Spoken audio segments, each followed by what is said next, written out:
Pronto. Estamos estudando o Machado de Assis, juntamente com o Freud. Primeira vez que faz isso, o Nilo, o Alisson. Alisson chegou novato hoje, né? Está interessado aqui no nosso estudo. Boa noite, Maria. Boa noite, Lucas. Boa noite, Ricardo. Colegas antigos, tem já desde 2017 que se reúne, né? Não começaram hoje. A gente tinha parado aqui da última vez numa viagem planetária que o jovem Freud faz, um poema. Aproveitamos para ler um poema do Lacan, antes do Lacan se tornar médico psiquiatra que atende pessoas doentes. O ser humano, então, né? O lado do ser humano, e não o lado do profissional. O analista também é um ser humano. Parece que não, mas é. O médico, o pai é um ser humano, né? Parece que o pai não é um ser humano, é um... 20 de agosto de 73, Freud tem aqui 16 anos de idade, 17 anos de idade. Aí a gente vai lendo, Alisson, assim, dessa maneira, tá? Linha a linha, o próprio texto. Ok. Querido amigo, assim, para te situar, vou dizer, o Freud aqui escreveu muitas cartas. Deixa eu ver quem está esperando. Juliana.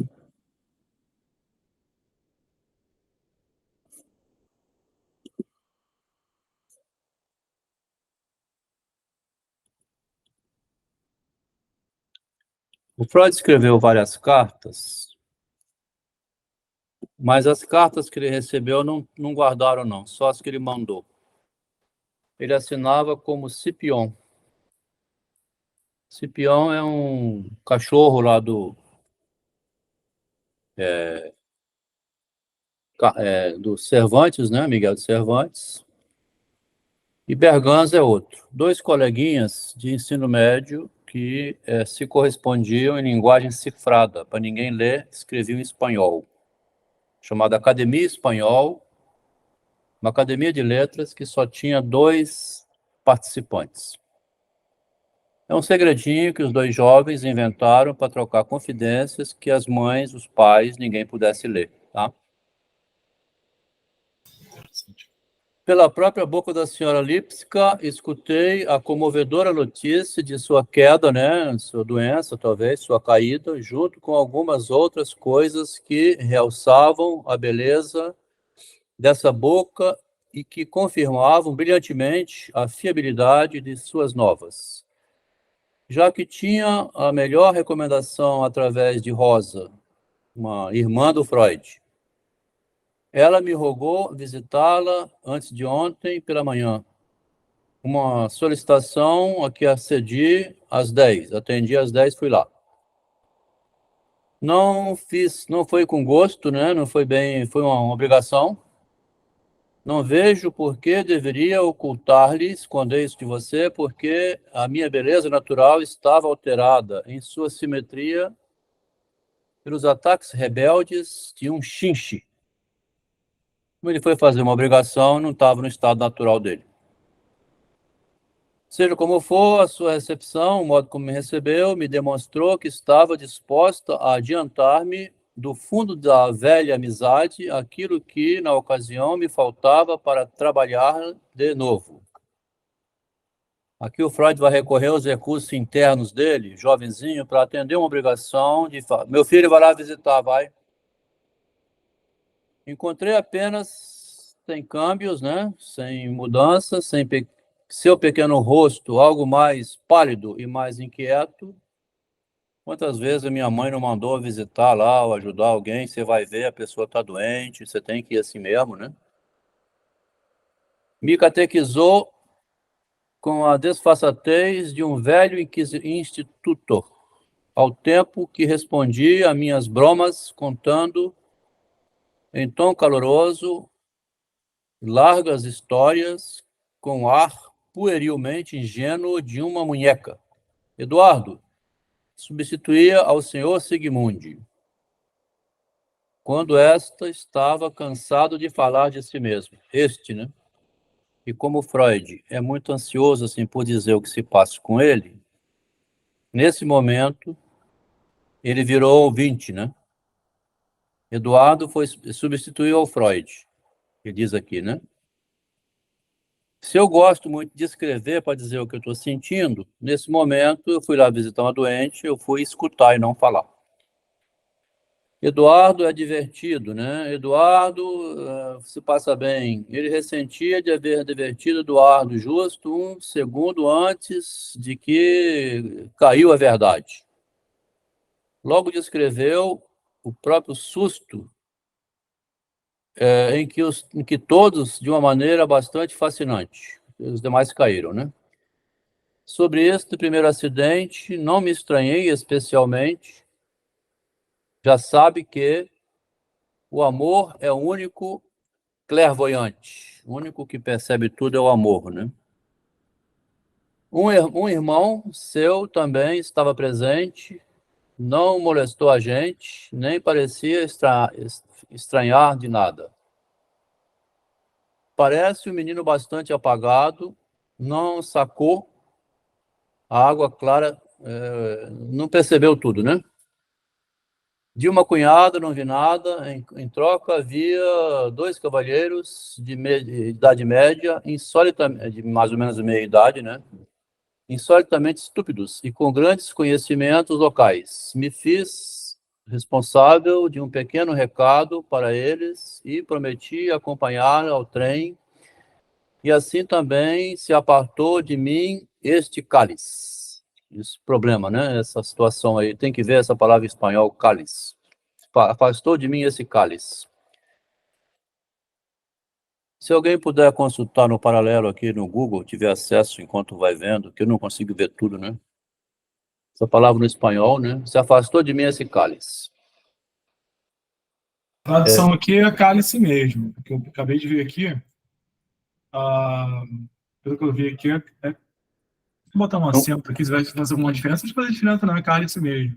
Um cálice. Afastou, sim, alguma oferta, né? Afastou de mim essa oferta. Tome aqui meu cálice, essas coisas, né? Vamos compartilhar e tal. Bem, o seu bom conselho que havia de estimular-me a aprender o francês, o Freud vai falar aqui sempre da vida íntima dele, né? Boa noite, Juliana. O Freud vai falar sempre da vida íntima e da formação dele, do sofrimento dele. Meu filho, vai na padaria comprar o pão. Mãe, vai assim mesmo. É a vida doméstica, né? Aqui não tem pudor, assim. Entende? Quer dizer, é a vida natural como ela é, né? Sem o politicamente correto. Eu mandei você, quero que você vá agora, tá bom? Se tiver uma câmera gravando, prende a mãe, prende todo mundo, porque não pode falar assim com o filho, né? Mas é assim, então, ter o bom conselho que havia de estimular-me a aprender o francês parece ter a necessidade da virtude, né? Parece fazer a necessidade da virtude, é uma virtude, né? Mas uma que não tem nada a ver com o virtuoso, puro, né? A pura virtuosidade. Diz que o francês é a chave para os corações, entre aspas, né? Emulando Shakespeare. Então tem a emulação que diz, está imitando Shakespeare. Quem atribuiu o mesmo à música. Aqui tem uma frase bonita, entre aspas, também. Ele vai misturando citações. O velho Freud, lá na frente, quem leu já vai ver que ele o tempo todo está citando Goethe, Shakespeare. Ele já fazia isso desde os 16 anos de idade. As senhoritas são aborrecidas. Logo, são um remédio contra o aborrecimento. Está vendo aqui, loucos por literatura? As senhoritas, as mulheres, são um bicho bem aborrecido, né? Mas por isso mesmo elas são um remédio contra o aborrecimento. Porque o veneno mesmo é o melhor medicamento contra veneno. Quer dizer, parece aqui o Machado lá com aquele capítulo que nós colocamos, o mesmo cura o mesmo, né? Similia curantur. Similia similibus curantur. A homeopatia, o princípio homeopático da palavra, né? Desde jovem, Alisson, o Machado aqui com 19 anos, e o Freud, estão vendo aqui com 17, né? Ele tinha acesso a essa ideia de... Aqui é a Juliana, deixa eu ver. A Juliana conseguiu entrar? Agora que eu não estou vendo como é que faz para entrar aqui. Estou com um computador novo.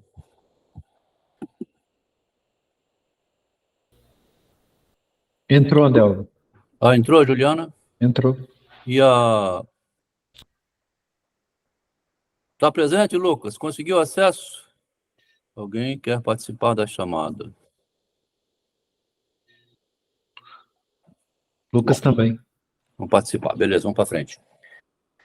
Alguém quer participar? Não sei como é que faz para entrar. Eu acho que o bloqueio aqui entrou, rapaz, cortando mesmo. Viu que tem um bloqueio, né?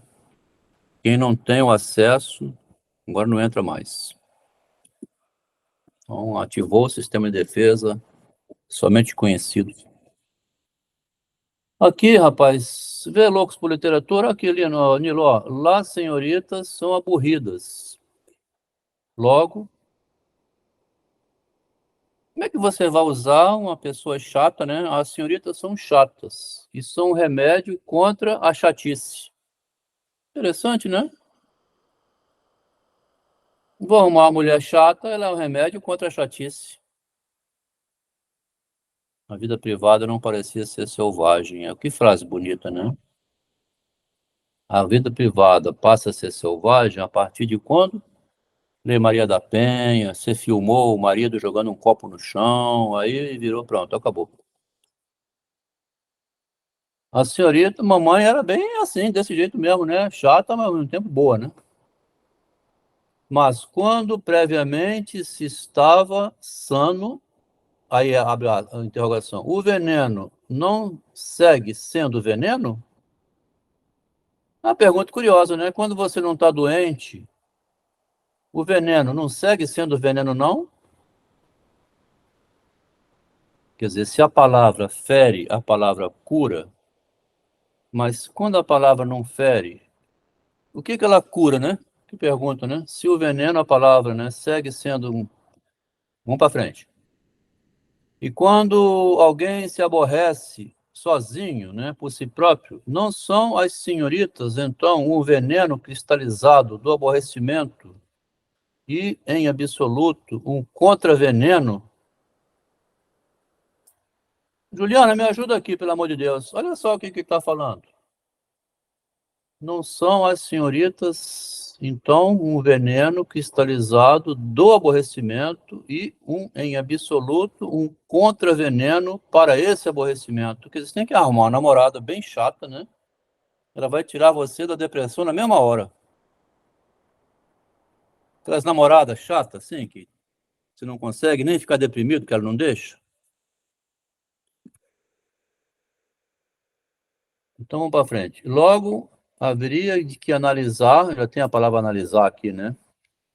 Se as senhoritas só são aborrecidas quando se fala em alemão com elas. Ele fala alemão, Freud, né? Ou se também são falando com elas em francês, já que ele está brincando com as palavras, né? Porque em francês a chave para os corações. Em francês não teria nada disso. Então é porque fala alemão, né? Vou falar em francês que ela vai ficar toda boazinha.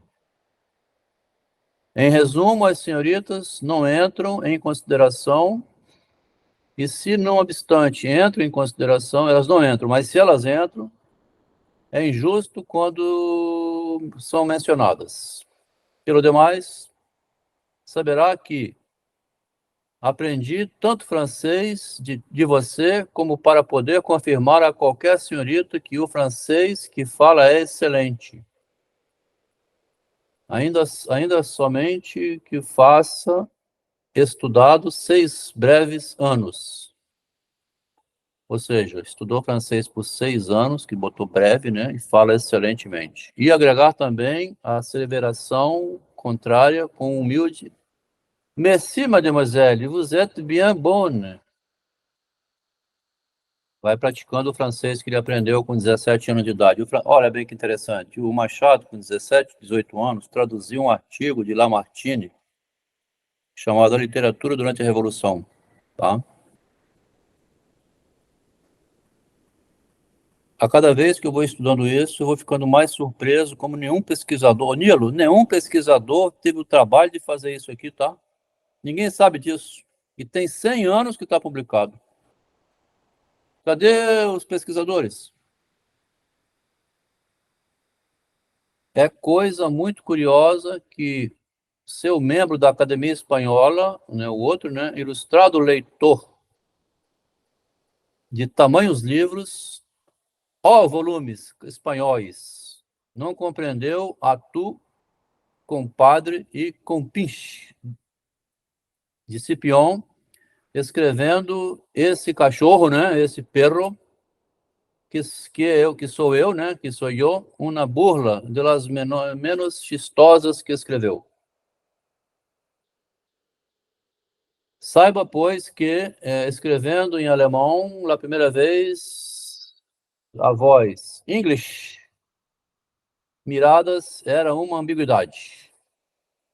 A segunda vez, quando traduzi para o espanhol, tive que dizer miradas ingleses, angélicas, para volver a expressar o mesmo sentido qual antes. Presumiste que em minha casa tinha anjos ou angelitos, de cujas miradas hablas, eu falo, pero eu não sumo despacho, lhe contestei que era falsa sua presunção e que só deseja miradas angélicas. Bom, daqui a pouco ele vai entrar aqui no imoral, você vai ver, tá? Minha conversação celestial não merece as alabanças que... Engraçado que eu tinha posto aqui, cheio de comentário, mais na frente. Aqui não tinha, não. Então, voltando aqui, né? Aqui eu vou dar um pequeno salto, que essa carta que vem aqui, ó, é muito interessante, né? A gente tá vendo como ela é curiosa, né?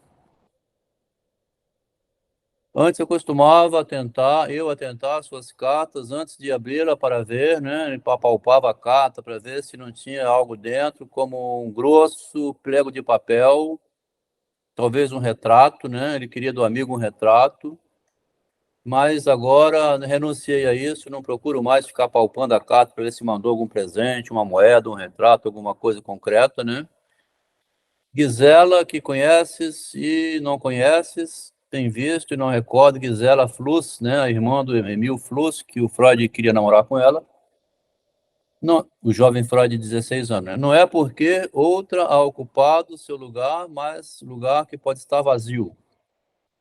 Talvez não tenha ainda, ele não tem, né, outra. Ou é porque ele não conseguiu ter muito sucesso em namorar a Gisela.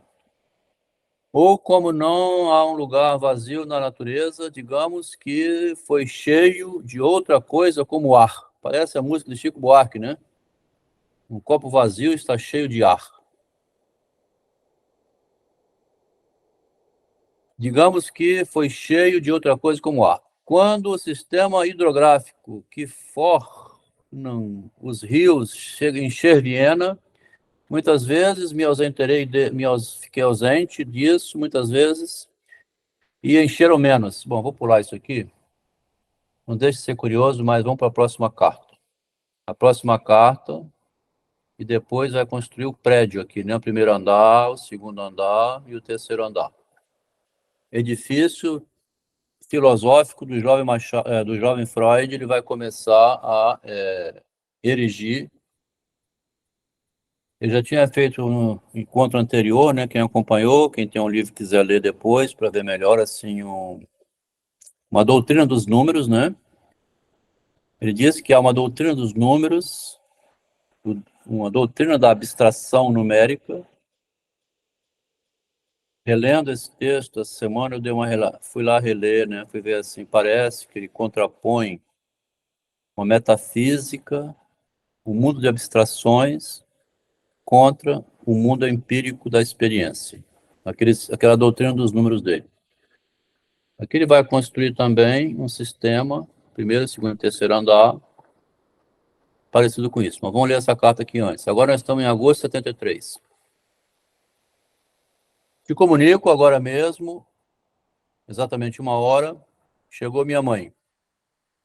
Alexandre, Rosa e Dolphy, algo acalorados e cansados, de muito boa saúde e ânimos renovados. Comunico imediatamente porque me coloquei a par, né, com agrado e íntima satisfação de como ajudei a eles antes da viagem, fazendo maletas, fechando as maletas com cordas, escrevendo a direção, o endereço e transportando e fazendo a trabalheira para ajudar. Ele narra até alguns feitos domésticos. Aliás, até agora só fez isso, né? Mistura feitos domésticos, né, com estudo de francês, com namorada, com Shakespeare. E vai. Tem minhas pequenas habilidades, ponendo-las todas ao serviço da amizade, né, ó.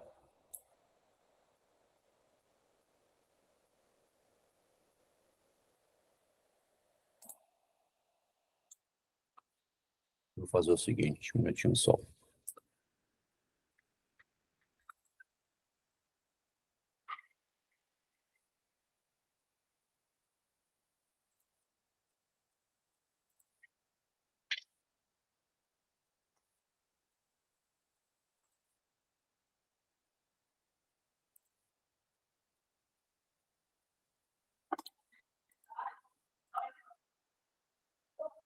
Pronto.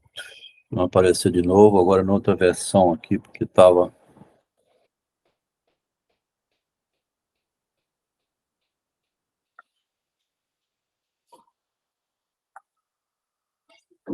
Isso aqui está melhor um pouco.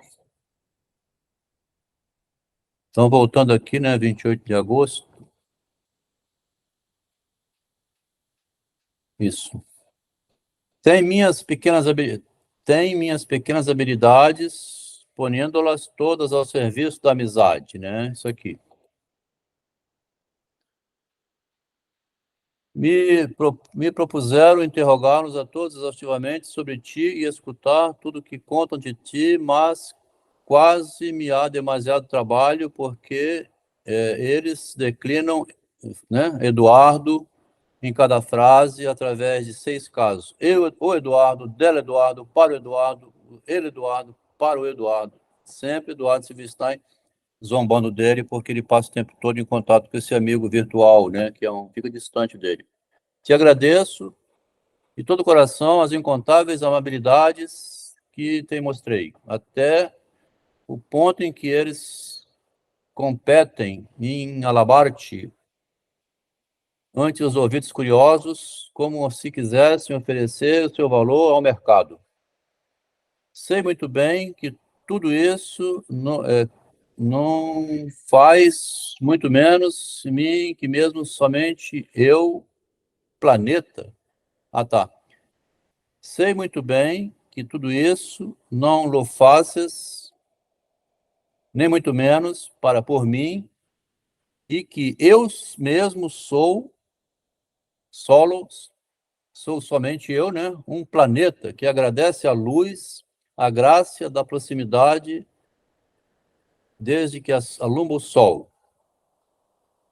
O Freud tem um negócio nele que ele viu desde cedo o seguinte: eu sou um ser no mundo.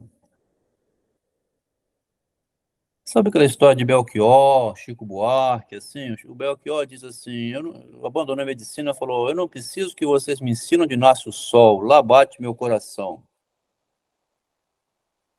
E esses seres humanos especiais que vê a vida de fora dela, né? Vê a gente naquele corre-corre, naquela luta cotidiana, e que num combate, assim, que você vê no WhatsApp também o dia inteiro, ou aquela faina diária, a labuta. E como a gente tem uma vida só e depois vai embora, é como se a gente fosse um ponto de luz que caiu na Terra, que se você vê isso como se fosse um ser divino, né? uma visão especial diferente dessa mundaneidade, que é ganhar dinheiro, sair de carro, comprar roupa, ficar dançando em boate. Ele tem uma perspectiva assim, o Freud, tá desde cedinho. É muito interessante, porque se você vê ele assim, você vê por que ele foi fazer um percurso completamente margeando a medicina, né? Ele inventou uma profissão diferente da profissão médica dentro da medicina. Como é que pode um homem... O Adelmo aqui entrou na engenharia, né? Aí eu vou inventar uma outra engenharia dentro da engenharia. Quer dizer, ele inventou uma profissão para ele dentro da medicina, que é escutar o paciente. Agora, por quê? Porque ele é assim, ó. Tá? É porque ele é assim. Por que Cristo inventou um novo modo de ver o mundo? Porque ele era uma pessoa assim, né? Tinha uma sensibilidade sobre uma confusão que os humanos fazem aqui de guardar dinheiro, de, né? Lutar por posses materiais, que fica o quê, né? E o que faz adoecimento da gente, justamente essa guerra psicológica por se mostrar melhor que o outro, ou na competição cotidiana permanente, né? Que não deixa de ser necessário também. Você tem que providenciar o seu arroz e o seu feijão, né? Então, há uma dicotomia permanente entre a mundaneidade da experiência, né? E também um afastamento dela, né? Você não cair demais na luta corporal da existência, né? Sei muito bem que tudo isso que faz é muito menos para mim que eu mesmo sou um planeta que agradece a luz e a graça da proximidade, entende? Seja como for, quantas vezes uma pessoa aceita algo que logo reconhece como uma possessão e nada depreciável. Assim poderia haver sido eu para você. E ter uma apreciação exageradamente alta pela amizade, justamente porque está acima, né, da materialidade. Com a firmeza que caracteriza aquela metade da humanidade que pronuncia oráculos e crê nos oráculos, né? Com a firmeza que caracteriza aquela metade da humanidade que pronuncia oráculos e que acredita neles, Ana, então a Ana, que procede assim, né? Me assegurou essa manhã que você viria com ela essa noite. Ele recorre a uma fase poética só para dizer que a Ana ia vir com ele. Só pode explicar-me esse otimismo por o fato de que ontem deviam soprar aos ouvidos dela, né? O qual, como se sabe, é sinal de que alguém pensa em nós ou fala de nós, convidando a si mesmo a pensar em falar dele. Por certo, deve ter jogado um grande papel, como te corresponde, na sociedade cerrada, fechada, né? Para Alexandre é um fato consumado que, escuta-lo, ha declarado a vocês, tu estás enamorado da senhora Lipska. Como se sabe, os meninos sempre dizem a verdade, né? Aqui é o rei está nu, né? Os menininhos sempre falam, né? O rei está nu. Mas quando se contradizem dois profetas, em quem se vai acreditar? Quando se contradiz dois profetas, vai acreditar em qual deles? Sua irmã pequena, Mina, parecia ter outra opinião. Por isso, não me deixo convencer e sustento minha própria opinião, por pouca autoridade que ela tenha, para que você me confirme ou negue quando voltaremos a caminhar lado a lado e braço agarrado a um braço, né? De braços dados. O certo que me satisfaz muito menos que o anterior a maneira em que tratou o outro de meus queridos, um jovem no qual acredito muito. Então, está falando de alguém, do tratamento dado a alguém. Parece que deixou que o dito jovem, necessitado de um trato delicado por seu rápido crescimento, tenha passado meias jornadas com um pai de família algo maior, dedicando-se ao estudo de temas desoladores que a impedido mover-se devidamente, conseguindo que tenha muito mau aspecto, segundo a opinião de minhas irmãs e que, ao parecer, conhece bem. Qualquer pequeno esforço físico parece volver-se visivelmente pálido. Volver-lhe, transformar ele, né? Fazer ele ficar pálido, coisa que pode agradar as damas, mas em absoluto não agrada a mim. Já que não é de modo de todo, já que não está de todo bem o coração, não me parece justificado o trato que sofreu de tua parte. Sinto curiosidade sobre se tudo isso é certo.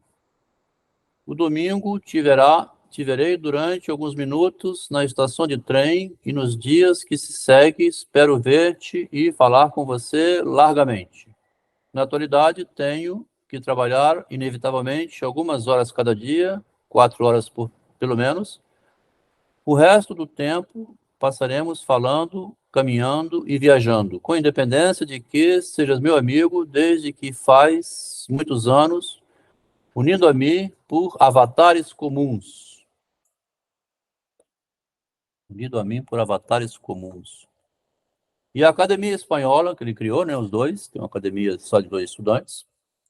Me alegro de que tua companhia me permita prescindir do anfíbio Rossanes. Tem um amigo que é suspeito, chamado Rossanes, eu já tinha falado antes, que somente se assemelha a um estudante nas notas, romântico nostálgico e uma insensatez e uma aristocracia, um aristocrata, né? Na apatia. Aquele cara frio que não corresponde muita coisa. Agora eu vou entrar aqui no edifício dele, né? Aqui vai saltar um ano, tá? Acho que as cartas sumiram. Agosto de 73, agosto de 74, um ano depois. É possível que as cartas... Tem uma carta aqui de janeiro, mas é um pedacinho que não fala nada. No meio das duas tem um fragmento aqui que encontraram algum bilhetinho para não jogar fora, transcreveram, mas com certeza devia ter um ano de cartas que não apareceu, né? Então a gente também, graças a Deus que ainda tem isso, tá? Imagina se não tivesse nem isso, né?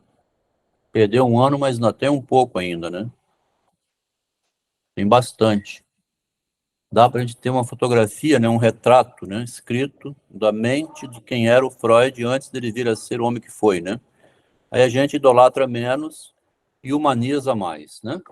Querido amigo, alguém quer participar da chamada? Vamos ver quem é aqui, hein? Será que o cálice citado na carta faz...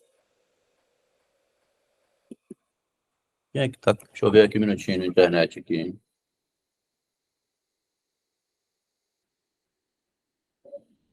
Ai, ai, ai.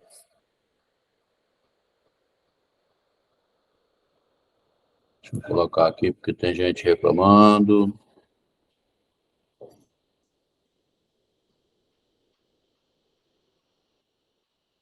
Acho que eu vou ter que ter uma pessoa do lado aqui, ou fazer com alguém perto, né, para poder ter uma assessoria, porque tem que olhar muita coisa ao mesmo tempo.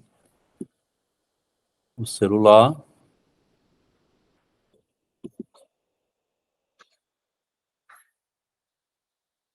As chamadas. Juliana conseguiu entrar, Juliana? Não vejo aqui.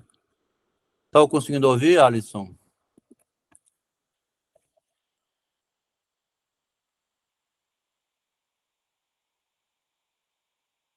Beleza. É porque tem uma pessoa aqui, parece que... Bom, deixa eu falar, vamos voltar. Então, vamos voltar aqui, agosto de 74. Ainda no ano passado, ainda que tenham passado 10 minutos desde que o carteiro trouxe sua carta exótica e estou sentado em posição de escrever para cumprir ao pé da letra com a sua exigência. Um combinado entre eles assim, manda uma carta assim que chegar a próxima, tá? De fato, não estou em apuros enquanto aos temas para encher uma carta. Parece que ele se ocupou do estudo, né? Porque passou um ano, ele está agora no curso de medicina, né? 74 já entrou na faculdade de medicina, o primeiro e o segundo ano de medicina do Freud. Aí preenche aquele vazio com muito estudo, né? De fato, não estou em apuros enquanto ao tema para escrever uma carta, já que desde faz uma semana não vi nenhum conhecido e não expressei nada do que me importa realmente. Mesmo assim, me parece prático fazer subdivisões na matéria-prima com a que vou construir essa resposta, para estabelecer 3 pisos na minha carta, que poderá recorrer comodamente um aos outros. Vamos ver a construção do Freud aqui, tá? De correspondência literária amigal de nosso, especial nossa. Primeiro andar, vai fazer 3 andares. Gostaria muito de escrever em espanhol se agora mesmo dispusera de um dicionário, mas meter-me sem este terreno, enfiar-me nesse terreno espanhol, não me atrevo de todo sem ter um respaldo porque se por acaso me passasse alguma coisa que eu não soubesse escrever, talvez, né? Se tu quiser ir por delante com a sua intervenção, não posso ter dificuldade para ti, não vai ser difícil para você, já que todos os vocais, as palavras espanhóis te seguem como súditos em formação militar. Para o Eduardo, do outro lado, né, o Berganza, ele diz aqui que as palavras obedecem a ele como se estivesse seguindo um marechal. Então, eu seguirei e tenderei defender o terreno com minhas forças modestas. Também estou duvidando de se poderia permitir outras nações que se apresentem com seus trajes próprios no mercado de nosso intercâmbio de ideias, como são as frases, sequências inglesas, italianas, etc. Como é sabido, os franceses não gozam de uma estima especial na Europa. Então, o primeiro andar do prédio vai ser os países europeus que vão ter acesso ou não, conforme algum critério dele aqui. Vamos ver. Em tudo isso, é de sua competência, em tanto mais versado no idioma, porque ele atribui ao outro a capacidade melhor do espanhol, né? É como se fosse um delírio em espanhol e que o outro tem o acesso, né? Uma seita secreta. Mais versado em idioma, mais viajado também, né? Mais experiente, decidir a quem deve estar aberto ou fechado o nosso mercado. Tão curioso isso aqui, tá? A gente está lendo lá nas cartas de Freud com Jung que tem um mercado que eles estão abrindo também. Quem leu domingo sabe disso, acompanhou, né? Eles estão abrindo um mercado lá da psicanálise. Aqui ele fala de um mercado secreto também, onde vai o primeiro andar, é o responsável é o Eduardo. Fica aqui embaixo esperando quem vai subir ou não. Você é o mais viajado, você conhece os vocábulos melhor, né? Me esforcei em dar um exemplo em outro sentido. Toma-te alguma vez a moléstia, a chateação, né, de averiguar como o povo escreve suas cartas, essa míseras plebes, contribuintes, para o que nós outros deveremos pensar como tarefa de nossa vida. O que é isso aqui, Nilo? Veja só o que ele está escrevendo. Toma-te alguma vez a moléstia de averiguar como o povo escreve as cartas, essas miseráveis plebes contribuintes, que são a população, né? Que nós devemos pensar como tarefa da nossa vida. Que desordenados! Só desobedecendo às necessidades mais vulgares, se nem deixando rastro nenhum no sentido artístico. Vendo? Não deixando nenhum rastro em sentido artístico. Com todos os sinais de um parto difícil, que ele escreveu no narcisismo, né? O narcisismo foi um parto difícil, ele usa essa palavra parto difícil aqui também, ó. O narcisismo foi um parto difícil porque teve que jogar contra mim. Com todos os sinais de um parto difícil e mesmo assim, sem a perfeição daquele parto, que mesmo difícil ainda é melhor ter. Toda a carta parece um pós-scriptum. que segue diretamente o querido amigo ou querida amiga ou distinguido senhor, em resumo, a uma fórmula inicial, né? Então, a carta tem o início, né? Querido amigo, bom dia. No final muito obrigado. Desordenado da sucessão de notícias, no meio, né? No meio vem a sucessão desordenada de notícias e pensamento, de maneira que peleiam, né? Lutam entre elas os desejos, as perguntas, os reproches imprescindíveis de todas as cartas para sazoná-las, variando, né? Fixa-te agora, tenho uma ideia que talvez seja considerável e de que não quero privar-te. Agora eu vou te falar uma coisa que eu quero falar e não vou deixar de dizer, você não, né? Não vou privar você de saber disso. Se há indagado muito, os teólogos perguntam isso, por que o bom Deus necessitou 3 cruzinhas, bate na madeira para espantar o azar, né? 3 dias, algum número de dias para a sua obra da criação, que poderia ter terminado em 1 segundo. Por que Deus ficou muito tempo trabalhando, né? Ele pode dar um sopro assim, ó, puf, faça-se o mundo. Por que Deus terminou em 1 segundo? Por que ele ficou 7 dias trabalhando? Parecia um operário, né? Todas as explicações dadas até agora não se sustentam. Só não posso oferecer a interpretação correta.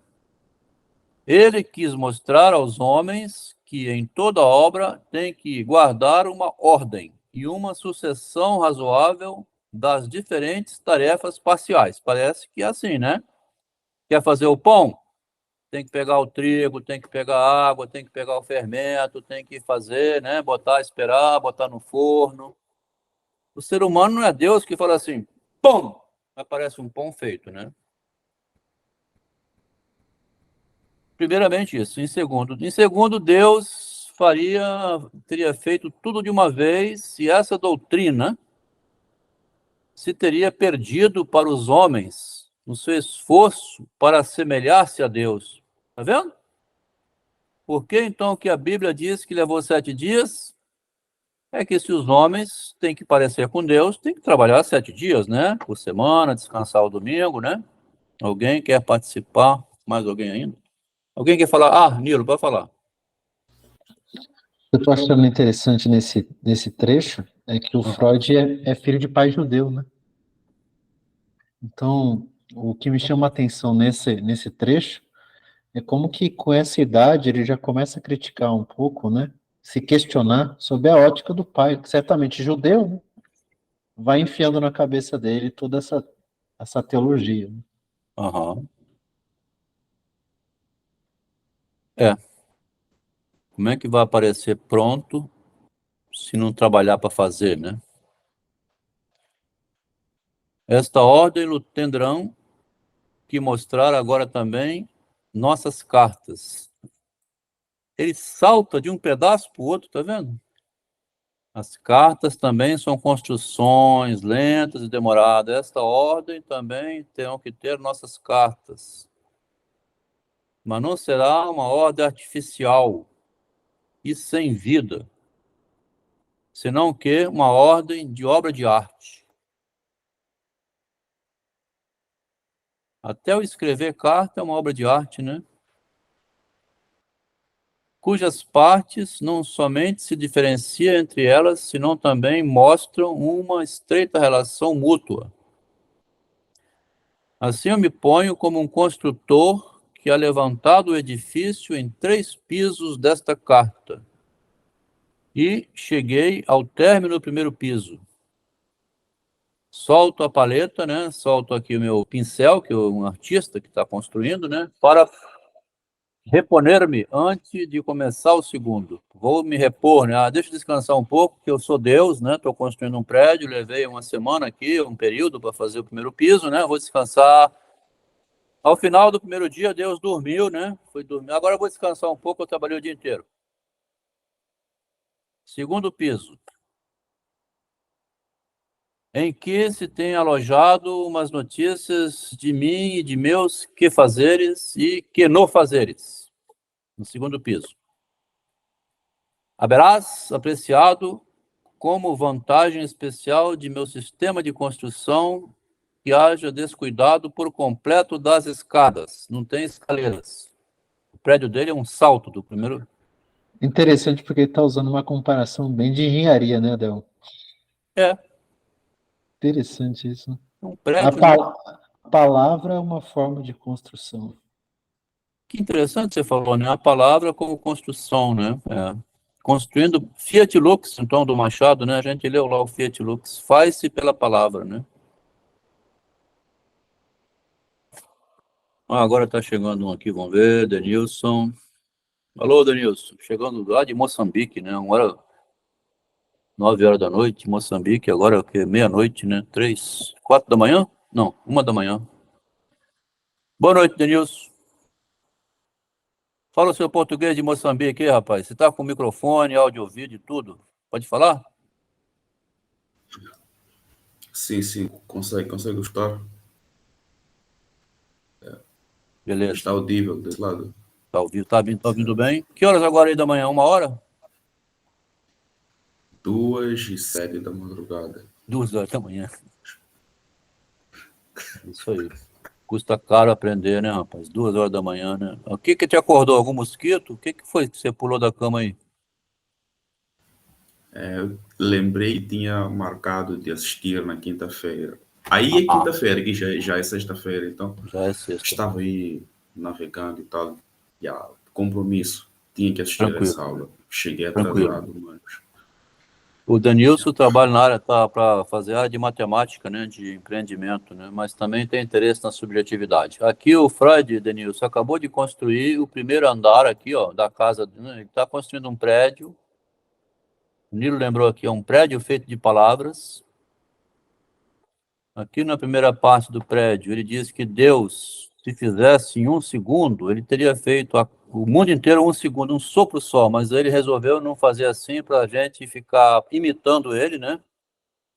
E construir também passo a passo as coisas. E assim ele fez o primeiro andar de um prédio. Agora ele vai fazer o segundo andar do edifício dele. No primeiro andar, ele designa o amigo dele que fala bem espanhol, tá? Para controlar quem vai ter acesso à casa. Os que sabem francês, os que sabem outras línguas. Ele faz um delírio, assim, uma brincadeira, né? Você fica embaixo, é brincadeira de criança, né? Faz de conta e tal, você fica embaixo vigiando. E eu vou construindo o prédio. No segundo andar, então, do prédio, vai ter alojado as notícias de meus fazeres e não fazeres. Terá apreciado como uma vantagem especial do meu sistema de construção e descuidei completo das escaleiras, né, de não ter escadas. Dá um pulinho de baixo para cima, de modo que se pode passar de um piso ao outro sem ter que recobrar o alento. Subir. Não precisa disso, não, que se dá um pulo assim, pulo de fantasia, né? Então, automaticamente, pula de um andar para o outro. Agora que entras no segundo piso e chama diretamente a porta onde eu vivo e ouço, me levanto de meu trabalho e te convido que entres. Então, eu moro no segundo andar. Mas, em lugar de perguntar-me como estás, etc., a cortesia me exige que te entretenha com meus próprios assuntos, coisa que farei da seguinte maneira. Pertenço àquelas criaturas humanas que não se pode localizar durante a maior parte do dia entre os móveis. Uma forma vertical, ercilon,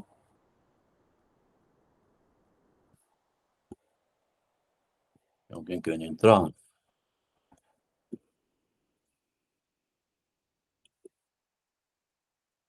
Ai, ai, ai.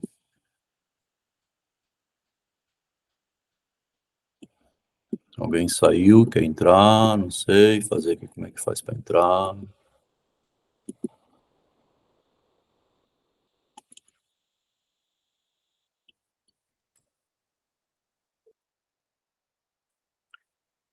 Ai, ai. Eu acho que está usando aquele link estragado, né? Talvez. Deixa eu ver aqui.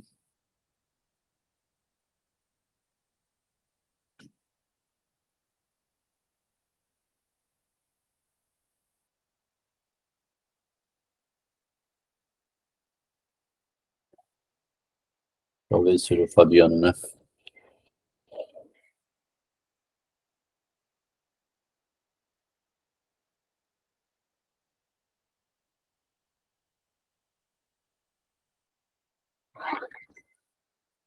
Então vamos continuar aqui. A gente vai para frente, depois vê primeiro o YouTube, né?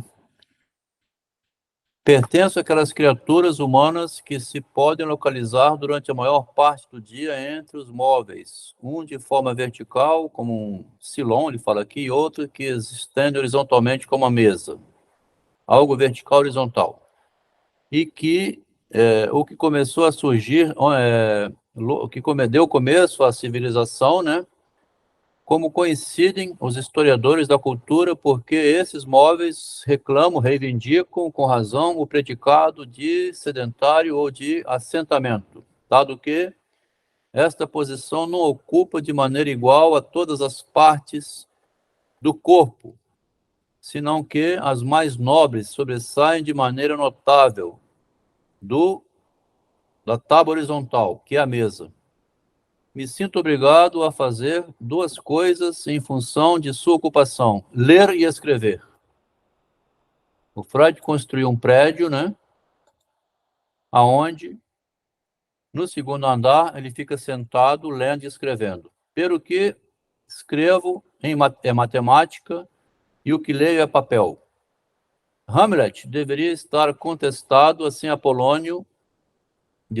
contestado Apolônio que não com seu sentimental expressão palavras, palavras, palavras, quando ele se interessou pela maneira como o príncipe matava o tempo.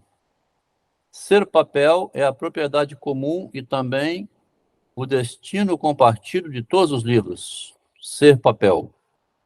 Os livros que leio merecem tampouco esse destino de ser papel, mas poderiam muito bem estar escrito em ferro, sempre que o quilo não fosse demasiado caro. Se trata das lições de Hermes do senhor Soran Carlyle, Ética Nicômaco de Aristóteles. Falar do primeiro e do último seria supérfluo, já que não poderia dar-te nenhuma ideia de sua essência em poucas palavras. O Sartor, Rosartus de Carlyle, merece uma pequena indicação. Para isso, devo instalar um gabinete separado na minha vivenda, no segundo andar, né? Consulta a Cher sobre Carlyle. A introdução do livro tem o estilo de Jean Paul e aqui o Freud está falando do estudo da medicina, né? Está enfornado estudando. Além de ter as matérias também da filosofia, né? Se burla de nós alemães por nosso excessivo ruminar. O Caetano Veloso disse que parece que só se pode filosofar em alemão, né? Só se pode filosofar em alemão, por quê? Porque é uma língua, como ele diz aqui, de vez em quando tá colaboradores. Ah, tá, é a Márcia, né? Será que conseguiu agora entrar? Conseguiu entrar, Márcia? Agora que consegui. Ah, meu Deus do céu, aqui eu não estava conseguindo aqui apertar essa porcaria. É porque ficou acionado aqui o filtro. Teve uma invasão doida aí ele põe... Desculpa ter demorado tanto a perceber. Ele trava e não deixa mais.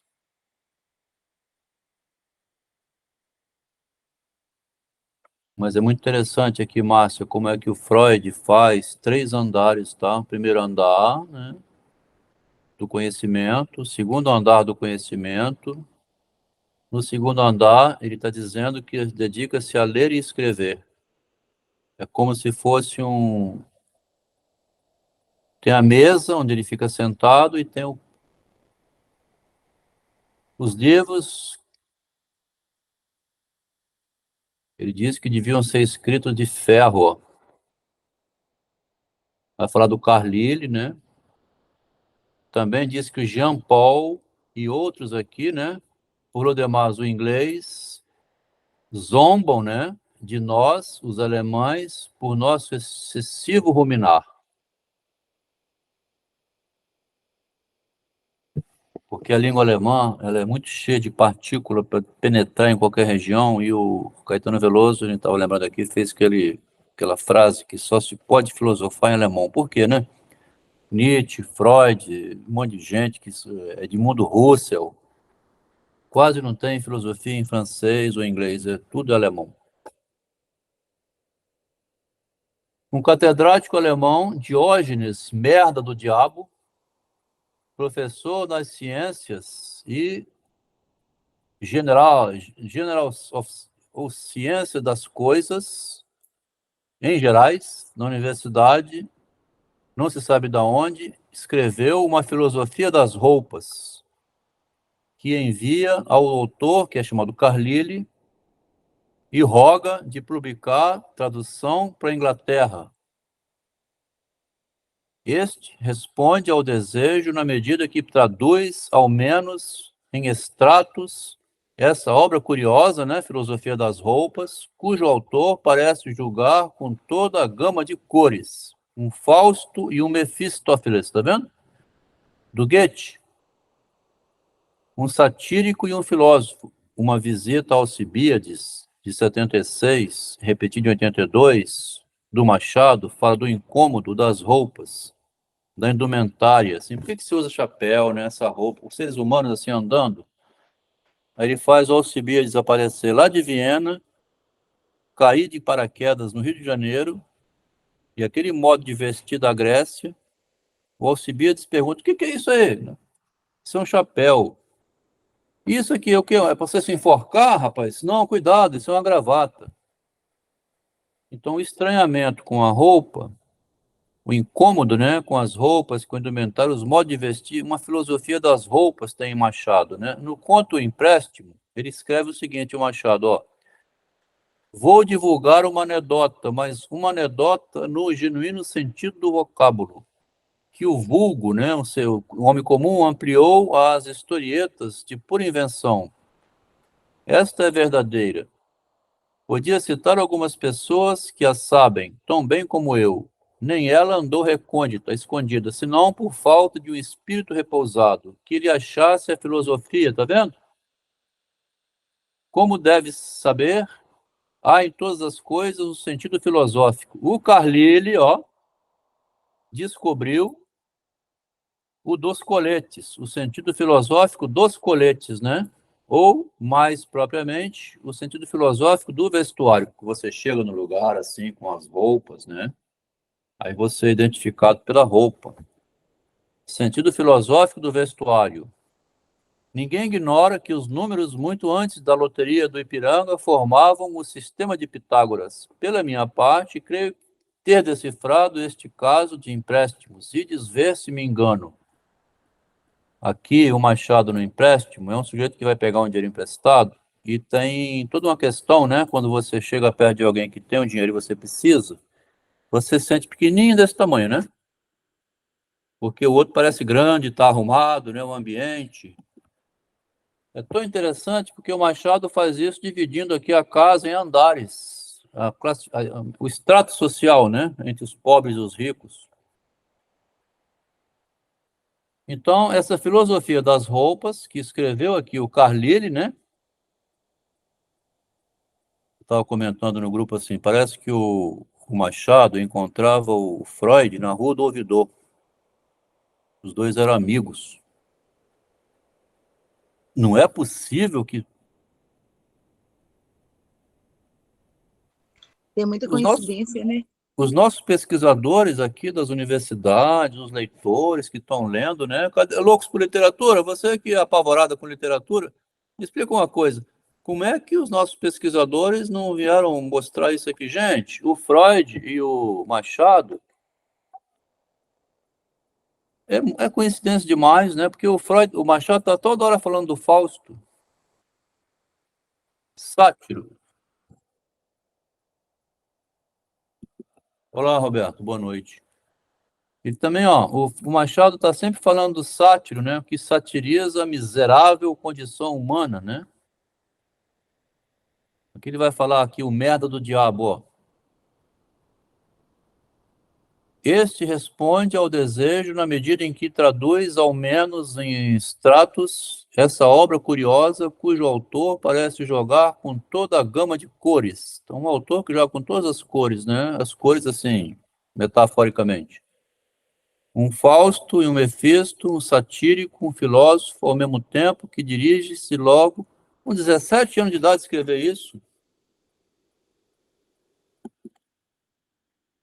Algumas notícias biográficas que obtém igualmente que para traduzir. Esse Diógenes, olha aqui o Diógenes, merda do diabo, né?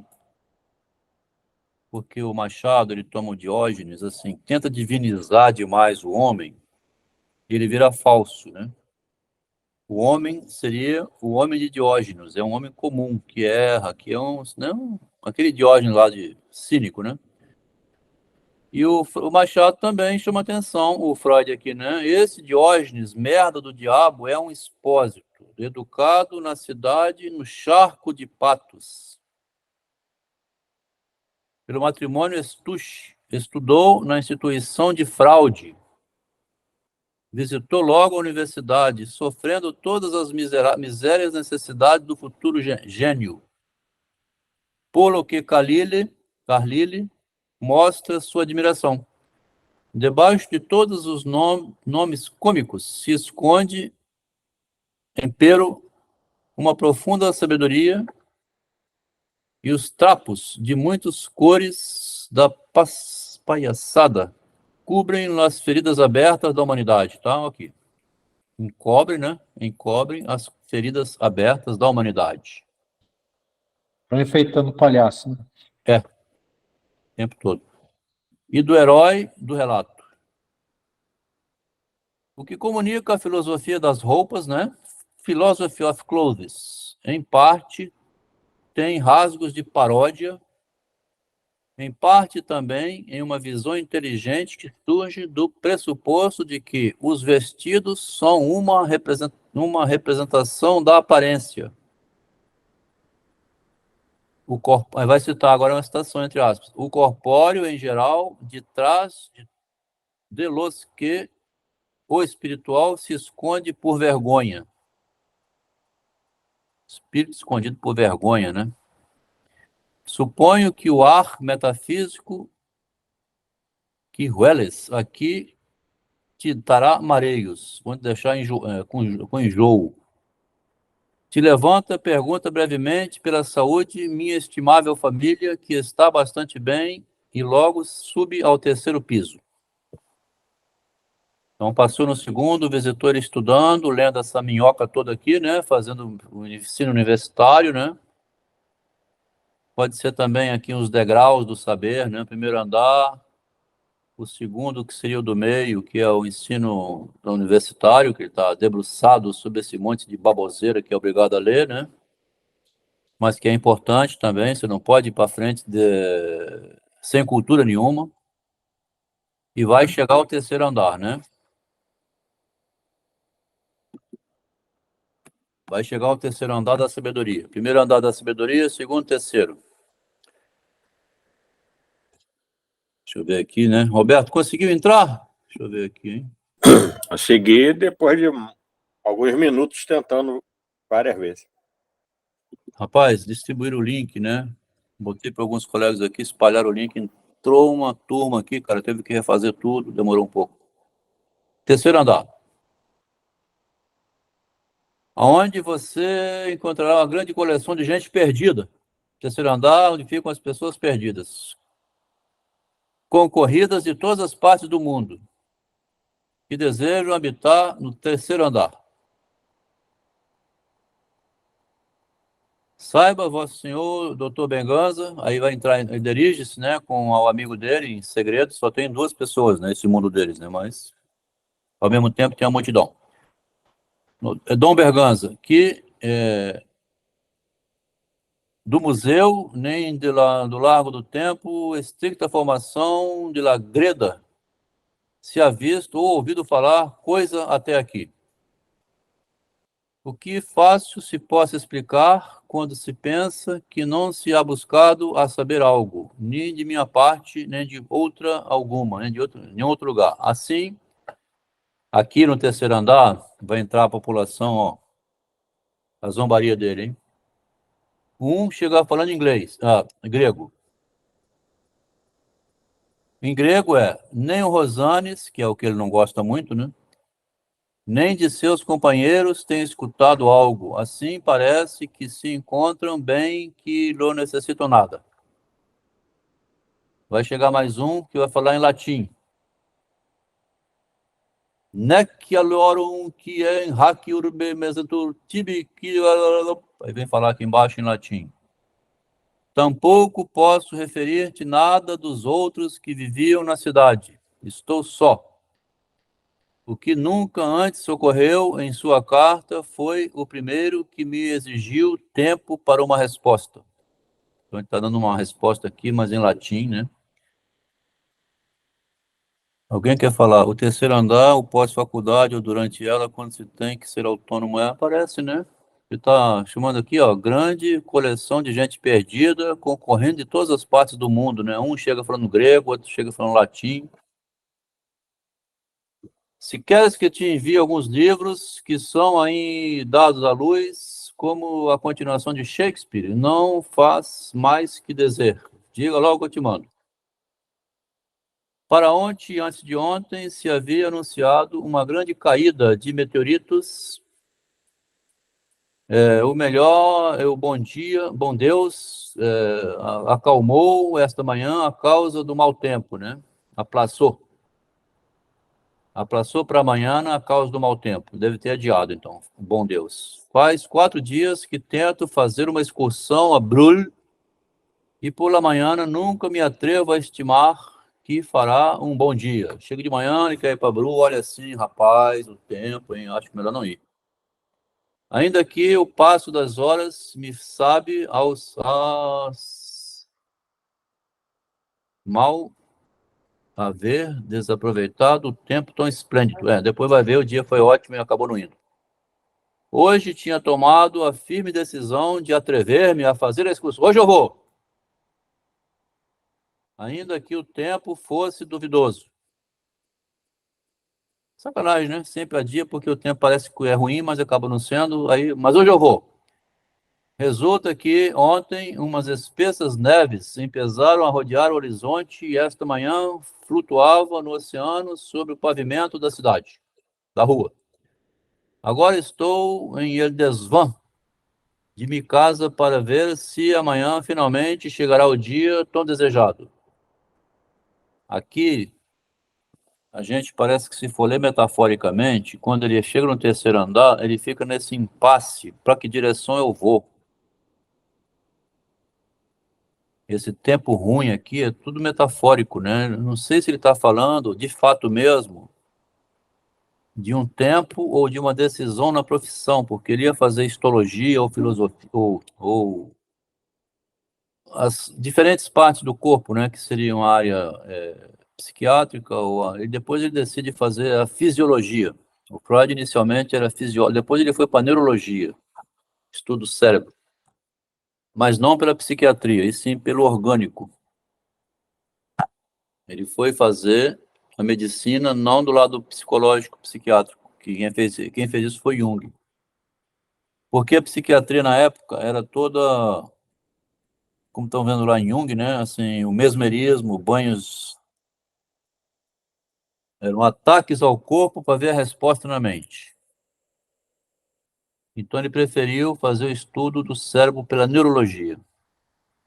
Eu não sei se ele está falando disso nesse terceiro andar, tá? Porque aqui ele diz assim, um monte de gente perdida, né? Quando você sai da faculdade, vai fazer concurso Banco do Brasil, trabalha na Vale do Rio Doce, igual a Adelmo foi, vai ser comerciante, botar uma padaria, terminei o curso superior, e agora, hein? Meu filho, não tem emprego, né? Vamos trabalhar no restaurante.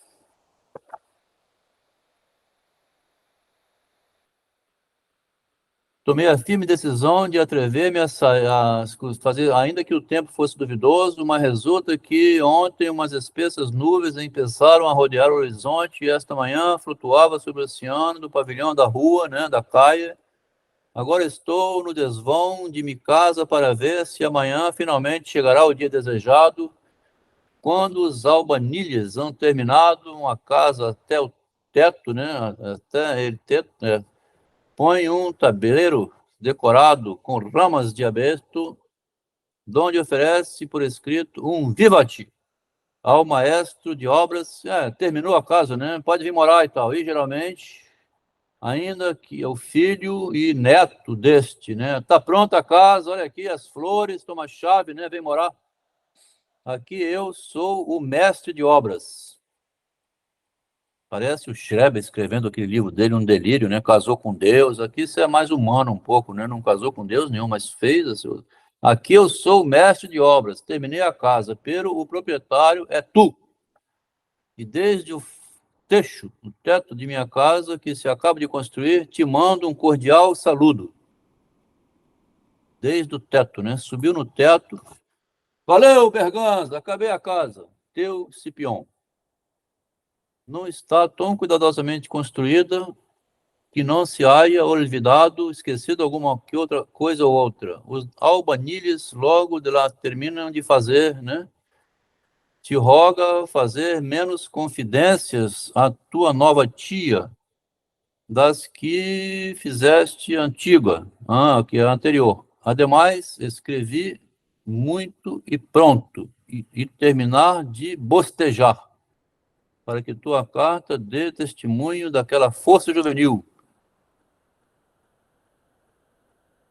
Aqui, o mais interessante é essa carta aqui, ó, 933. Essa aqui é pior ainda. Essa aqui é só de moral e imoral. O Freud está evoluindo, né? Está ficando um ano a mais nessa idade da gente. A cada ano você fica muito mais esperto. Quem passou pelos 15 anos sabe disso, né? Com 15 você era um recém-adolescente, inexperiente. Com 18 você sabe beijar, já sabe pegar no peitinho das meninas, assim, já sabe fazer aquelas confusões, tomar uma cachaça.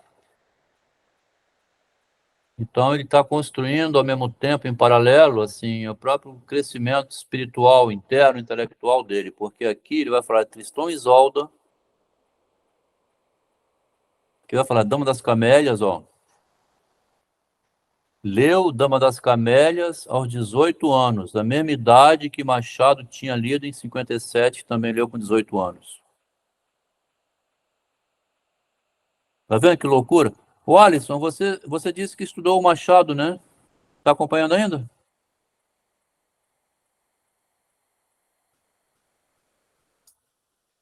Alguém quer participar da chamada? Fiz letras. Disse que estudou o Machado, leu, né? Nós fizemos um estudo profundo aqui do Machado, Alisson. Lá da origem, tá? Ele, com 17 anos, tinha traduzido Lamartine, em francês e português, tá? E também publicou um artigozinho sobre a Dama das Camélias. Por incrível que pareça do destino aqui, rapaz, o Freud, com 17 anos, ele faz um comentário extenso aqui sobre a Dama das Camélias. Ele vai dizer aqui assim, o escritor, o que deixa ele surpreso aqui nessa carta, a gente vai ler ela, é que o escritor não respeita a mulher, não. O escritor é imoral. Parece assim, se você não tem vínculo com a mulher, você pode falar dela. O escritor não respeita, não tem muito... Ele está surpreso com isso, tá? O escritor, ele não...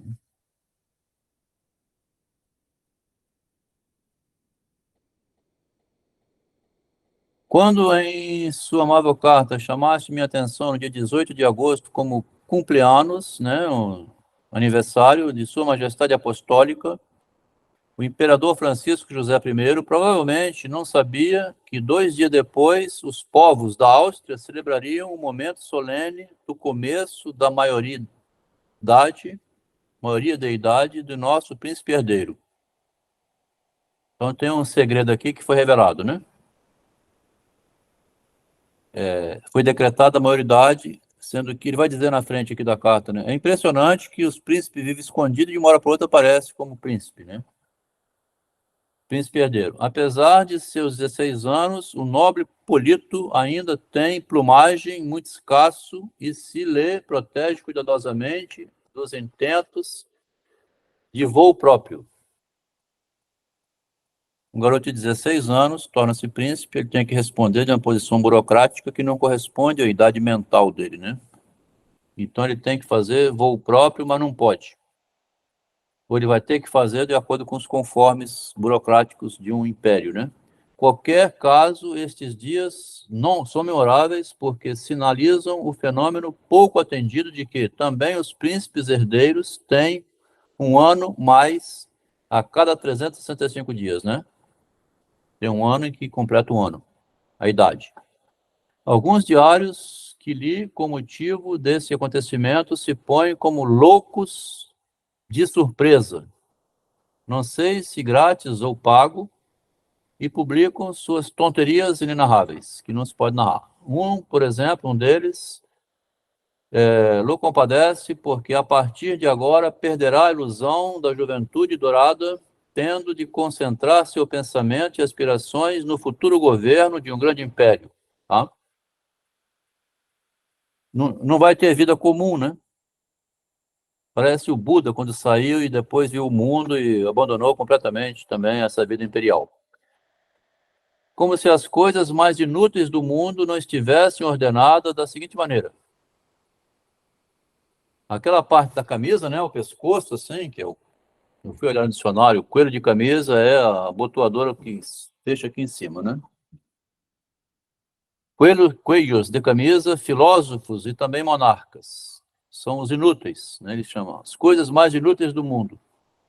Desde logo, tem que conceder que uma certa surpresa ante a mencionada notícia é perdoável. Todos os filhos da classe de Rabi têm a particularidade de crescer às escondidas para aparecer, de repente, entrado em anos. Então, os filhos, né, ficam desaparecidos no castelo, de repente aparece um novo príncipe. Pensa só na princesa Gisela, que é parente aqui, eu fui olhar lá atrás, do Francisco José I. Princesa Gisela, geralmente considerada como uma menina, né, até que os diários descobriram que tinha 16 anos e estava prometida já. De repente aparece uma mulher. Faz alguns dias, certo duque, herdeiro de Oldenburg, deu as primeiras notícias de sua existência, mas não pelo primeiro grito que nasceu, né, o bebê que nasce, senão pelo ato heróico que deu provas de sua madurez, de amadurecido muito grande, está já maduro para assumir algum posto, né? Se dignou estar de mau humor na estação de trem, aqui vai acontecer um fenômeno gozado, mau humor na estação de trem de Leipzig, e tomou assento junto ao bufete, em um gesto de condescendência verdadeiramente principesco, em lugar de servir-se de um Silon.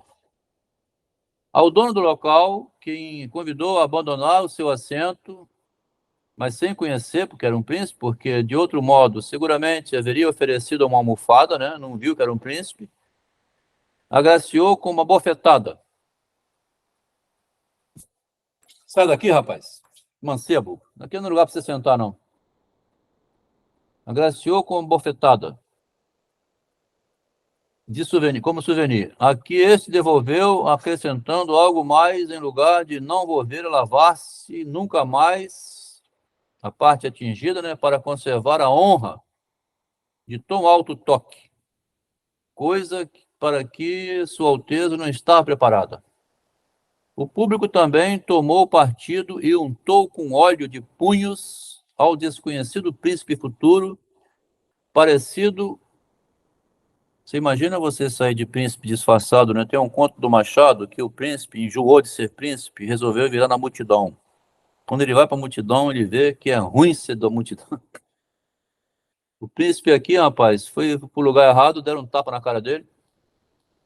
E ele, inclusive, guardou aquilo, né? Untou de óleo os punhos, o desconhecido príncipe futuro, parecido como sucede enquanto aquele rei ímpio com sua ajudante de banho. Aqui ele vai falar do rei ímpio com ajudante de banho, que é o número 4 aqui. Ludwig Bechstein, escritor alemão, importante por sua recompilação e edição das lendas de contos populares, publicou a narração O Rei e o Banho. Aqui o Machado associa, o Freud associa uma leitura que ele fez de um livro onde tinha esse episódio, né? Autor e levou um tapa, né? Indevido por equívoco, né? Agraciou com bofetada, souvenir e com a ajuda do... Aí vai do banho, né? Finalmente, um agente de polícia conseguiu libertar o príncipe, né? Solta o rapaz, ele é o príncipe. Quê? Qualquer outro teria passado 24 horas no frio calabroso, mas a Sereníssima se lhe pede perdão por não haver-lhe reconhecido. A quem melhor se lhe poderia pôr ao lado de um tal príncipe do que a Dama das Camélias? Olha o passo que o Freud dá aqui, tá vendo? O passo bonito, que salto que ele dá. Tá acompanhando aqui, louco por literatura? Veja só. Ele vai saltar de um príncipe que despencou, né? Ao não ser reconhecido, sentou no lugar, tomou assento num bufete, né? Um gesto, aí vai. Ele salta para a Dama das Camélias. O que é a Dama das Camélias? Era uma senhorita, assim... A história que lê em Dumas, né? É uma história verídica. Era uma senhorita da alta roda. Aconteceu que alguma coisa rejeitada pelo pai, deixada num hotel, mas com muito dinheiro para se virar. E essa situação, em vez dela se refazer ou se recompor, ela decaiu. Era linda, inteligente, sabia idiomas, fazia programa, era chamada cortesã. Aí ela ia fazer. O que o Freud faz? Ele liga um príncipe de fato, que é um homem da realidade, né? Com a queda dele. A quem melhor se poderia pôr ao lado de um príncipe que é a Dama das Camélias? Tá vendo? E dá um salto metafórico, assim, figura de linguagem, né? Faz 2 anos conheci ela, né? Em Freiberg. Ainda que só uma modesta cópia alemã em Êxodo. Quero dizer que, ao menos durante a leitura, dá para ver, evitar a compaixão, né? Não dá para você evitar a compaixão, ainda que em alguns lugares, de trás do decorado, né, dessa decorativa toda, se reconhece perfeitamente as cebolas que nos provocam lágrimas. A história da Dama das Camélias é uma história um pouco triste, né? Ela morre cedo, né? Quer dizer, a origem nobre do príncipe e a origem nobre da... me foge aqui o nome dela agora, mas tem um nome lá. E o Machado leu, né, e fez um comentário muito bom sobre o problema do romântico com relação à realidade, né? Como que o romantismo vinculado a esses... Tem um romantismo aqui nesse príncipe, né, que ele caiu na real com esse tapa na cara, né? E, o lado do homem, né, aqui o lado da mulher. Então as cebolas, né, que como se faz chorar se tivesse cascando cebola. Sem embargo, mesmo assim, o mesmo que tu considero que se trata de uma mal literatura. Narrar isso seria uma mal literatura. Mas, por isso, não pensa em absoluto como dizem alguns teóricos da estética. Aqui o Freud, nessa idade, ele entra numa história aqui de ser como se fosse um crítico literário, que o Machado era com 18, 20 anos, né? No artigo dele, chama O Jornal e o Livro. Teórico da estética.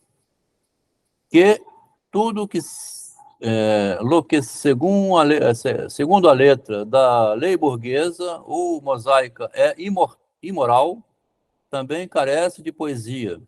Aqui ele vai entrar na parte muito bonita. Tristão e Isolda, de Godfried, é a refutação mais brilhante desse juiz de autoridade. porque mostra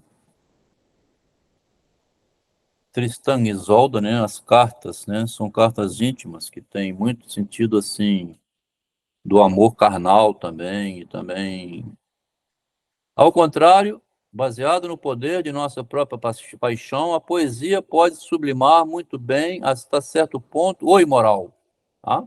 Ou melhor dito, o socialmente proibido. Aqui está o Freud, então, esse vai ser o futuro Freud, né? Aqui tem a repressão social, né? O socialmente proibido, o imoral, mas que através da poesia chega ao alcance das madames, como dizia o Machado o tempo todo naqueles livros, né? Que ele dizia que liam, né? As senhoras liam para conhecer o lado obsceno da realidade também, né? Aí vai falar, o imoral da poesia só começa com o sujo e o repugnante. Este limite se transpassa muitas vezes na Dama das Camélias, tá? Aqui tem o Freud, então, como comentador literário. E em todas estas ocasiões, soltei o livro, né? Deixei o livro para não ler, mas às vezes, a Dama das Camélias, estamos sem embargo no terreno do idílio e temos que fazer com que o idílio exige, que é esquecer o passado e o futuro e deleitarmos com o presente no processo da narração, da narrativa, né? E o poeta não escolha um tema imoral, é mais uma imposição da moral. Quer dizer, que o poeta não escolha um tema é uma imposição da moral ou sequer a política, né, a polícia, né, a vigilância moral, que uma barreira surgida nela mesma na poesia. Daí a assombrosa incoerência do nosso público, né? Incoerente porque você quer ver, como acusaram Machado de ser perverso, profundo e ardiloso, né? Não porque ele fosse, mas porque ele mostrava, né, na sociedade. Então, a assombrosa incoerência do público, né? Atual frente, quer dizer, o politicamente correto, na verdade, está escondendo uma sujeira enorme. Atual frente a toda esta série tirolesa de assassinatos, incêndios e adultérios na França, de volver a condenar novamente tantas vezes o mesmo gênero e apresentar, sem dúvida nenhuma, sem embargo, atenção até reconhecer, né? Reconhece aquilo que condena. Em geral, será difícil estabelecer o limite entre o imoral para a poesia e o que, sendo imoral para o mundo, sem embargo, está permitido em poesia. De repente faz um giro, né? O que é proibido é permitido. Se pode dizer que o imoral também, no poético, parece ser toda a paixão sem motivo suficiente, sem um direito, em certo modo histórico, ou um privilégio natural ao pretender a amada. Se pode dizer que o imoral também, no poético, o imoral no poético, parece ser toda paixão, sem motivo suficiente, sem um direito, em certo modo histórico, ou um privilégio natural, ao pretender a amada. Frente a ambos critérios, o que julga, talvez, a pureza, antes imoral, aquilo que se tratou com menos esmero poético, de modo que a moral exerce seu direito ali onde a poesia não ocupa com a firmeza suficiente sua posição excepcional. Tristão e Isolda, nesse Tristão e Isolda, são apaixonadas e, sem embargo, contida descrição, assim como coincidência de alguns motivos, com efeito poderoso sobre nossos sentimentos. Quer dizer, a leitura é atraente, né? Porque você quer ver também a imoralidade da descrição, né? Mas não pode confessar tão abertamente que faz isso. O Machado utiliza o critério de assim, ela pegou o livro na estante, ela botou o livro na estante, ela lê atentamente o livro, mas nunca diz o conteúdo. O que permite explorar poeticamente o imoral do tema, como, por exemplo, mar que seja viejo e Tristão jovem. Mar que é um velho e Tristão jovem. O que um elixir de amor une os dois. Que a debilidade e a incapacidade de Mar de tratar a Isolda com severa justiça, se converta ela mesma em uma escusa dos amantes. Na Dama das Camélias não há certamente nada de tudo isso, tampouco há nada na persona de Margarita que permita ao sentimento supor um caso excepcional. Aqui nós estamos agora lidando, então, com essa parte literária desse rapaz, o Freud, né? 30 anos depois, aqui é 1873, nós estamos lendo lá os casos reais, né? Em que a mulher queria casar com X, foi obrigada a casar com A, ficou 9 meses sem ir para a cama com o marido, de repente engravidou, aí teve uma filha, como ela não queria aquilo tudo, ela enlouqueceu, foi aparecer lá no Burgos, interna como louca.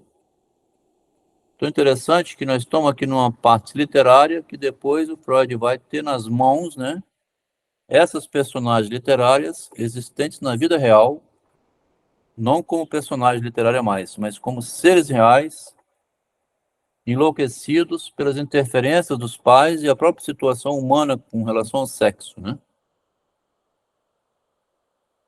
Então, aqui ele fala isso, né? Na Dama das Camélias não há certamente nada disso, tampouco há nada em que a pessoa, em nada pessoal. Ao mesmo tempo que Dumas, né, Alexandre Dumas, fracassa em comover-nos com uma mera impressão da poesia, porque ele não é nada poético, né? Ele é o primeiro romance realista, real, né?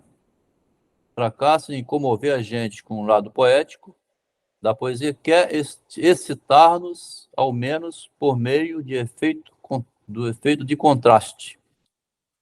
Se Alexandre Dumas, em Dama das Camélias, né, joga justamente com essa parte nada poético, né? Ele narra a crueza da realidade, né? Em ele que poesia dentro de nós outros, la fantasia nos afeta por outras forças. Isso é o que logra, sem dúvida, sobretudo mientras a impressão ainda é recente. Então, acabou de ler, tem impressão recente, pode estar influenciado, talvez, né? Pero quando se vuelve mais pálida, essa impressão recente, só se pode condenar dobremente o indigno artifício de dar uma aparência maior à sua força poética por envolvê-la em uma luta em que vence imediatamente, pero solo para quedar derrotada depois. Bom, a sua ideia de vir à Alemanha me gusta sobremaneira, e vai falar aqui, né? Ter em conta os gastos é absurdo, né? O estudo, primeiro, porque não muitas vezes em la vida se é estudante. Tem gastos absurdos, mas compensa porque não são muitas vezes que você estuda, né? Então vale a pena investir.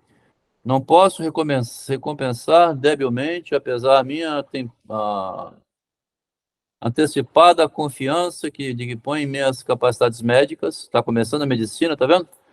Já que tua ferida parece ser interna. Parece que aqui o Eduardo teve uma ferida, mas ele diz assim, parece que era uma ferida interna, mas não sabe se é uma ferida física ou psicológica, né? Mas parece ser orgânica. Curar a lesão interna da articulação na rodilha, né? Aqui deve ser no joelho, né? Seguindo indicações por escrito, especialmente quando contém sintomas tão insignificantes como o fato de que impedir assistir a um Te Deum. Em câmbio, espero que a lesão tenha desaparecido quando receba esta carta e que tenha innecessária outras curas. Não precisa de mais curas. Por certo, é difícil que você tivesse torcido, né? Já que, na minha inocência cirurgiana, não vejo como se pode torcer uma rodilha. Não sei se você torceu o tornozelo ou o joelho aqui, ou alguma coisa que acho difícil. Para passar a um tema que te fará menos dano de sua articulação da rodilha, poderias descrever-me a sua simpática tia, já que isso teria que bom pretexto para fixar atentamente a função de retrato narrado. Desde faz alguns dias que o Danúbio, aqui ele vai falar de uma tempestade, que toda a gente da cidade ficou apavorada, porque vinha uma enchente, né? Na minha cidade oficial, que é a Academia Espanhola, né? Não posso deixar de formular-te uma pergunta de uma grande significação política que me ocupa intensamente. Nesses tempos em que todos reconhecem na República Espanhola, aqui ele vai dizer que teve uma separação lá na Espanha, mas ao mesmo tempo ele rebate para cima da Academia Espanhola, que tem 2 escritores, né? Modelo inalcançado de organização, importância para seu organismo mãe, né? O organismo mãe está volvendo a espada e vai embora. Aqui ele vai citar: quando tempo tardará até que se possa falar de uma Aetas Áurea da Academia Espanhola. Essa Aetas Áureas aqui, interessante.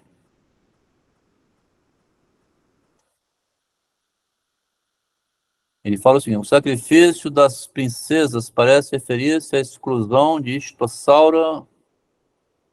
Deixa, não vou ler isso não. Número 12, né? Número 12 está aqui. Inspirado na doutrina das idades, do livro Metamorfose de Ovídio. Então, o número 12 está aqui, ó. A idade de ouro e a continuação da idade de ferro do papel. Tá. Então, ele está associando a idade de ferro com a idade de ouro, tomada lá da Metamorfose de Ovídio, aqui no número 12, né? Quanto tempo tardará até que se possa falar de uma idade de ouro da Academia Espanhola, para lamentar, etc, etc. Me estremeço ante o trabalho dos historiógrafos e historiadores da cultura de nos reprocharão a imagem desta triste decadência. Eu, o Dom Cipião, dignatário da Academia Espanhola, eles transformam em comédia, né? Faz toda essa narrativa aqui, depois faz uma brincadeira de xiste, né? Parece o xiste, que livro do Freud. Eu, Dom Cipião, dignatário, né, da Academia Espanhola, não posso evitar pensar que minha própria tendência, nada leal nem patriótica, seja a culpável dessa degradação, e ainda que, por general não conservador, lhe ofereço a mão, Dom Berganza, para a reconstrução ou renovação do edifício convertido em ruínas. Segundo uma velha superstição, nenhum edifício se sustém firmemente se não se sacrificou uma vida humana.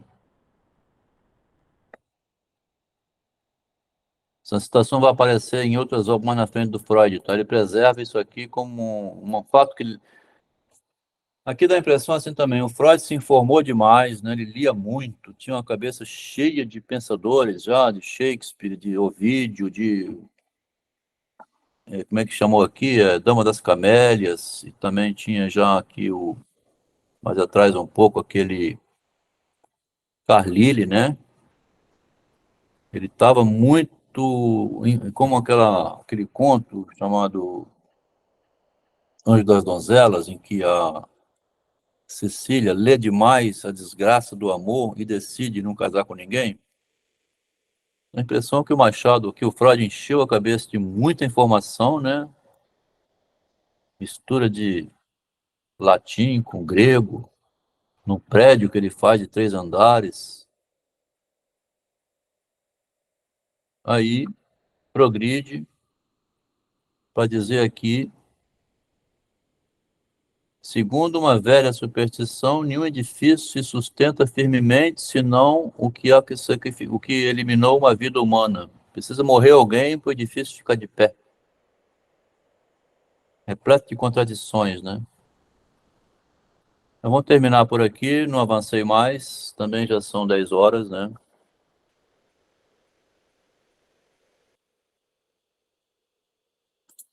Não sei se os colegas estão acompanhando a contento, né?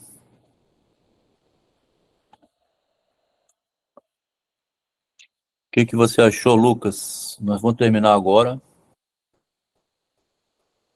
Dá por encerrado, né? É uma leitura um pouco cansativa, Alisson. Não sei se você está acostumado a acompanhar uma leitura assim, atenta, né? Não dá sono ou ficar ligado aqui na leitura linear, né? O propósito é ler o original. Aí depois, se cada um quiser pegar o livro e ler uma segunda vez, mais detalhes, é bom fazer isso, né? Para cavar um pouco mais, para ver assim nós estamos vendo uma descoberta fantástica, que o Machado de Assis fez no Brasil uma psicanálise toda literária e escondeu dentro da literatura porque ele não fez conceitos como fez o Freud mais na frente. Esse rapazinho aqui, mais na frente, ele vira um médico, né? Como o Freud era mais objetivo devido à academia e devido à ciência, esse início literário dele, através das cartas, ele não vê nessas cartas, porque ele não é escritor, né? Aquilo que o Machado viu desde o início. O Machado percebeu desde o início que ele se exibia através da linguagem, como se fosse um artista no palco, um Belchior, assim, ou qualquer um, Ney Latorraca, um Ney Mato Grosso, sei lá, Tarcísio Meira, um grande ator, né? Que é mais o lado do narcisismo. E esses homens que são artistas não precisam fazer curso de engenharia, né? Nem medicina, nem odontologia. Ele já tem a compreensão da realidade sem curso nenhum, como se fosse um empreendedor, né? Então tem esse tipo de ser humano e parece que o Machado veio com ele da origem já com a vaidade como princípio analítico, a partir de si mesmo e da observação que ele fazia dos seres humanos da realidade. O Freud,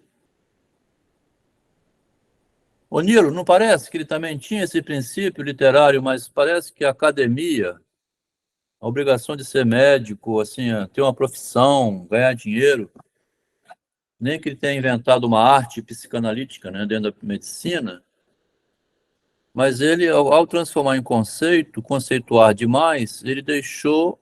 Foi bom para nós ter criado a psicologia, né? Eu sempre vou reconhecer que a minha vida foi salva pela psicologia, graças a Deus que tem a psicanálise, né?